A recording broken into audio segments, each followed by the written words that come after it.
Nalaglag man ng maaga ang SMB sa quarterfinals sa Commissioner's Cup, ay desidido naman silang makabawi next conference. Kaya inaasahan na may galawang magaganap sa San Miguel bago pa man magsimula ang Governor's Cup. Matagal na ring narurumor itong si Wami Chongson at Jay Ronteng, na parehong bihira na lang gamitin ni Coach Leo, kaya hindi na ako magtataka na i-trade na nila ito. At dahil gusto ng SMB si Cade Flores, malaki ang posibilidad na si Wami at Jay Ron ang i-offer nila para makuha ang big man ng Titan Ultra. At bukod kay Cade, ay gusto rin di umano ng San Miguel na makuha itong si Mikey Williams, na sinasabing bagsak na raw ang trade value, dahil sa hindi na ito gaya ng dati na napaka-deadly. At si Chris Miller at isang second round future draft pick, ang inoffer ng San Miguel. Magaling na player din itong si Chris Miller, kaya lang hindi nabibigyan ng playing time, ginagamit lang si Chris ni Coach Leo kapag tambak na ang kalaban. Ang trade na ito ay kaabang-abang, bagamat rumors pa lang ito, may posibilidad naman na magkatotoo.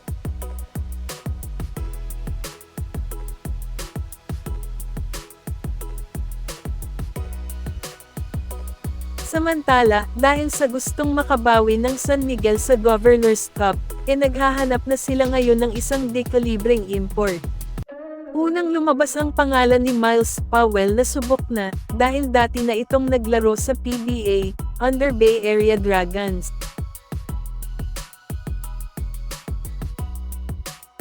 Lumitaw rin ang pangalan ni Mac McClung. Undrafted sa NBA, pero hindi rin basta-basta ang player na ito, legit na magaling din.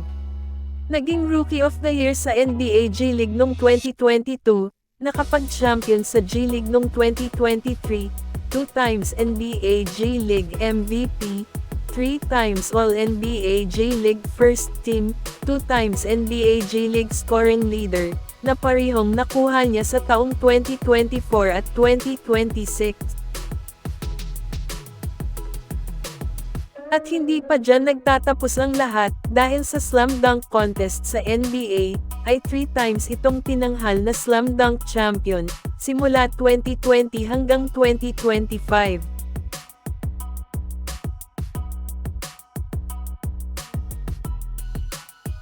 Parehong malupit maglaro ang dalawang player na ito, hindi nagkakalayo sa edad, si Miles Powell ay 28, habang si Mac McClung ay 27.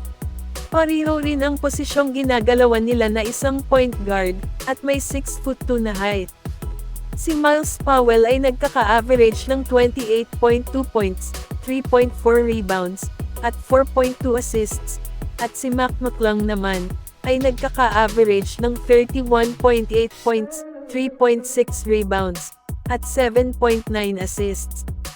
Kung kayo ang papipiliin, sino sa dalawa ang babagay sa SMB?